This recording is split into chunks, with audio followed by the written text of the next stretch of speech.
Welcome back to Night Court at the Law and Crime Network. I'm your host, Allison Hall. While the California courtroom is officially on recess for today, we are covering other big events happening across the map. A vocal accuser of Jeffrey Epstein is filing a lawsuit against a member of the British royal family, accusing him of rape. Law and Crime's Anjanette Levy is here to give us more details. Anjanette, welcome. Fill us in. What is going on here? Well, Virginia Giuffre, we've heard about her for many years. You've probably seen her on a number of news programs talking about the allegations she's made against Jeffrey Epstein, Ghislaine Maxwell, and also Prince Andrew. Well, now she is formally accusing Prince Andrew of rape in a lawsuit. She's made it completely formal and outlines the allegations. This photo of Virginia Giuffre with Prince Andrew has floated around on the internet for years. Ghislaine Maxwell, the former girlfriend of Jeffrey Epstein and his accused partner in the trafficking of girls, is also in the photo. In this 15-page lawsuit, Giuffre says in addition to being abused by Epstein himself, plaintiff was also forced to have sex with defendant Prince Andrew at Epstein and Maxwell's direction. Prince Andrew denied the allegations in a BBC interview in 2019. I have no recollection of ever meeting this lady.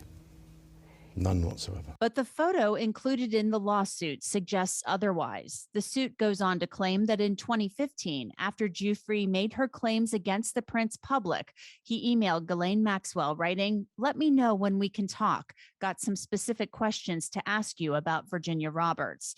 The suit also claims Prince Andrew has not cooperated with U.S. authorities investigating Jeffrey Epstein and Ghislaine Maxwell's alleged trafficking operation involving the young women. Famed attorney Gloria Allred represents some of the women. He has relevant information about Mr. Epstein, who was his friend.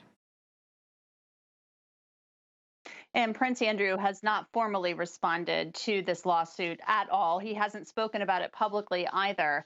You'll recall that he stepped back from his royal duties some time ago, back in 2019, after that BBC interview, which was considered by many people who watched it to just be really a complete disaster because of the way he spoke of his relationship with Jeffrey Epstein, the fact that he maintained that relationship after Epstein was a sex offender or labeled a sex offender by the state of Florida. So there was a lot going on in that interview, if you recall, that just raised a lot of eyebrows among many people. Oh, absolutely. It was a stunning interview. With regards to this lawsuit, where do we go from here? What's next? Well, really, the challenge, Allison, is to have Prince Andrew served with the lawsuit. He's in another country. He's in the UK. And actually, right now, he's with his mother at one of her manors, and his ex-wife, Sarah Ferguson, who supported him throughout this entire ordeal as these allegations have been made. So he'll have to be served with that, and then his attorneys will have to decide whether or not to respond. David Boies, who is the attorney for Virginia Giuffre, said that he actually reached out to Prince Andrew and his lawyers last month, and they did not respond. He was trying to reach some type of agreement about the statute of limitations that would have delayed the filing of this lawsuit, but there was no response. So it'll be interesting to see whether or not the prince, the Duke of York, responds to the formal lawsuit. Absolutely. And Jeanette, with him being in another country and a royal family member, just how difficult will it be to get him to respond? And can the court system take any action there to ensure that he does? You know, that's not completely clear. There are some procedures that have to be followed, but you would think that he would want to respond to this. He's denied the allegations in the past. He even denied meeting her, despite that photograph that he has suggested was doctored. So it will be interesting to see how they go about serving him with this lawsuit and how he responds. Thank you so much for coming on, Anjanette. We'll chat with you again soon. Now, I want to bring my guests back in on this. Lisa, what do you make of this new development here? Do you think that other people may come forward in the near future about their own experiences with Prince Andrew? I believe so. When I look at that photograph, the first thing that came to my mind was, who's the photographer? Because he said it was doctored, he has no memory of it. What was the actual venue, the location where that photo was taken?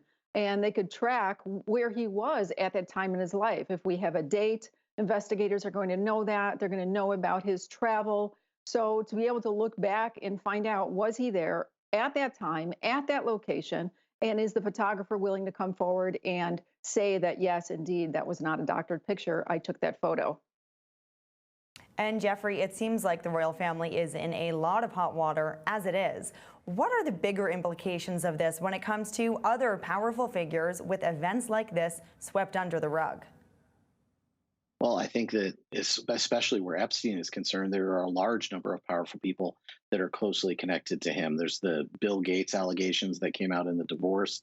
There are Bill Clinton connections. There are Donald Trump connections. And then you have Prince Andrew and the royal family.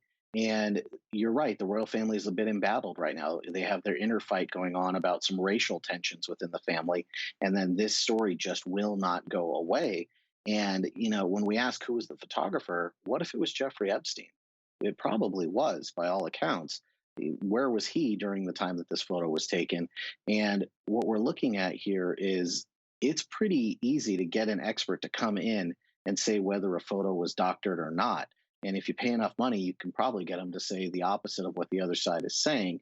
And Lord knows that the British royal family has enough money to get an expert to come in and say that that picture is doctored. But that's not their only pieces of evidence here. And you're correct that they can absolutely track his location and where he was because the royal family keeps logs of that, things much like the United States president does. Right. We have to take a quick break, but when we come back, we'll take a closer look at another big figure in the news, and that's Governor Andrew Cuomo. Stay tuned.